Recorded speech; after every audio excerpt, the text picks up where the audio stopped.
Insya Allah. Jadi saya tidak ingin mengatakan 100% karena masih ada aksesoris yang tertentu perlu diuruskan. Tapi in prinsip semua yang prinsip-prinsip itu sudah selesai. Hotel di Makkah, hotel di Madinah, kemudian juga termasuk catering, termasuk kendaraan, bus-bus, dan termasuk juga pesawat itu semuanya sudah selesai. Bahkan juga sekarang ini sedang proses pemeriksaan dan itu juga masih ada waktu, dan ini betul-betul sangat kencang ini kita lakukan proses pemeriksaan di Saudi Arabia kerjasama dengan kita. Dan juga menurut kami baru dapat tamu juga dari Dirjen Imigrasi Saudi Arabia ya. Mereka sangat memuji langkah-langkah yang kita lakukan di Indonesia, sehingga kata beliau inilah jemaah haji yang paling tertib di setiap tahun di Saudi Arabia. Pantas. Kenapa Indonesia? Karena memang persiapannya, keterlibatan negara sangat-sangat kuat untuk memberikan pelayanan terhadap calon jemaah hajinya.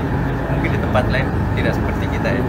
Sampai itu juga partisipasi masyarakat, ya partisipasi NGO, partisipasi teman-teman juga wartawan media untuk memberikan masukan-masukan yang sangat positif. Inilah yang menjadi faktor mengapa jamaah haji Indonesia itu setiap tahun mendapatkan penghargaan sebagai jamaah haji yang paling sedikit tingkat pelanggarannya dan dianggap sebagai jamaah yang paling tertib. Pada kita 1/5 jamaah haji dunia itu ada di Indonesia, tapi tingkat pelanggarannya yang paling minim ada di Indonesia. Lagi apa tadi kan disinggung soal kuota petugas ya Pak. Ya. Nah ini kuota petugas sendiri kan ini udah semakin dekat nih Pak. Tanggal 2 ada pemberangkatan, ini udah penuh atau belum atau gimana Pak? Nah, jadi begini, kita ada rumusnya, ada simulasinya. Sebetulnya kemarin kita sudah lakukan itu. Tetapi nanti itu kita bagikan, ada juga Kementerian Kesehatan ya. Kementerian Kesehatan itu kan juga menggunakan anggarannya sendiri untuk melakukan pendampingan kesehatan di situ. Nah, kita bersinergi di sini. Jadi kita di dalam pelaksanaan nanti itu sudah nggak ada kapling lagi, tapi kita merupakan satu sistem, the only one system untuk mengelola semua. Jadi saling tidak ada, ini kan bukan bidang saya, itu bidangnya kesehatan. No. Kita di dalam lapangan itu nanti kita punya satu kesatuan yang tak terpisahkan. Jadi insya Allah distribusi kuota tambahan itu juga itu sudah didistribusikan selesai presiden. Dan kita punya kriteria tersendiri betul-betul pendamping ibadah haji itu adalah pendamping betul-betul, bukan pelayanan, bukan pendampingan haji yang malah justru diurus, bukan mengurus para pengurus haji, tapi kita lihat dari segi umurnya jangan terlalu tua, kita periksa kesehatannya jangan sampai nanti dia kita harapkan untuk membantu, malah dia yang harus dibantu. Nah itu kita punya kriterianya. Ada lagi? Tapi artinya kuotanya bakal dipenuhi Pak, 4 ribuan itu?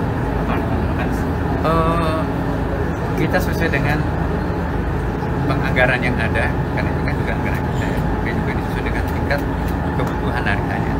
Jadi masih ada waktu 1-2 hari ini untuk mendistribusi ke pos-pos yang dibutuhkan. Ada penambahan fast-track nggak Pak Menteri? Ya? Apa ada penambahan fast-tracknya tetap 3, karena kami juga tidak ingin berani menambah 1 fast-track itu kalau kita nggak siap.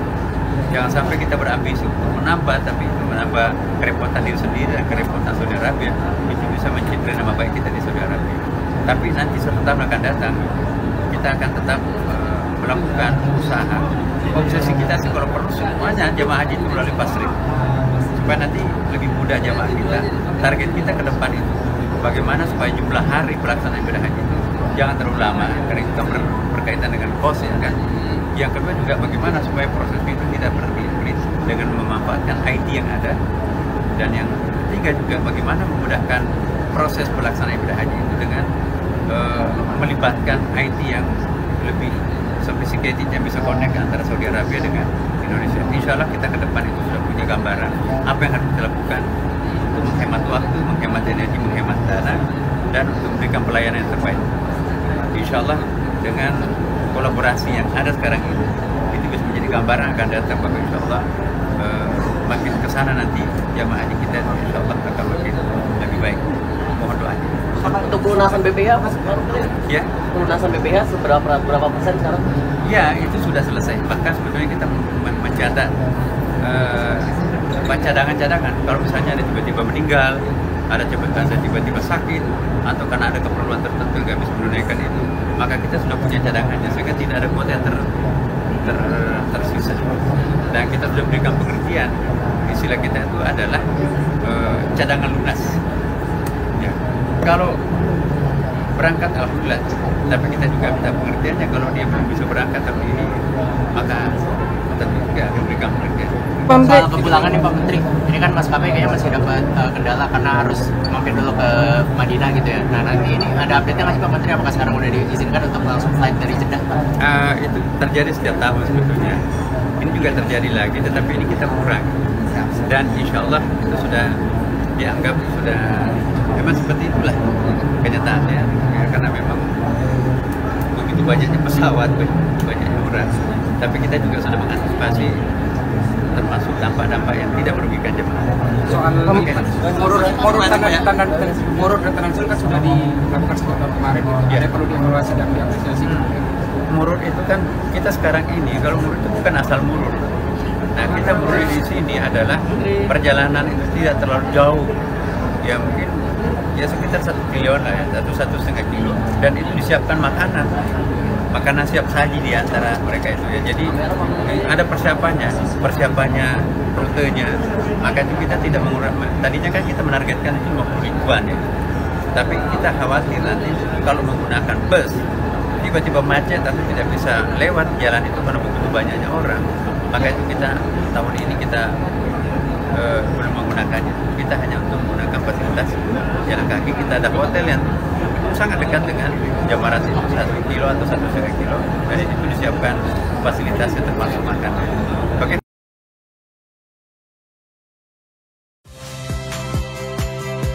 Saya Friska Clarissa. Saksikan program-program Kompas TV melalui siaran digital, pay TV, dan media streaming lainnya. Kompas TV, independen, terpercaya.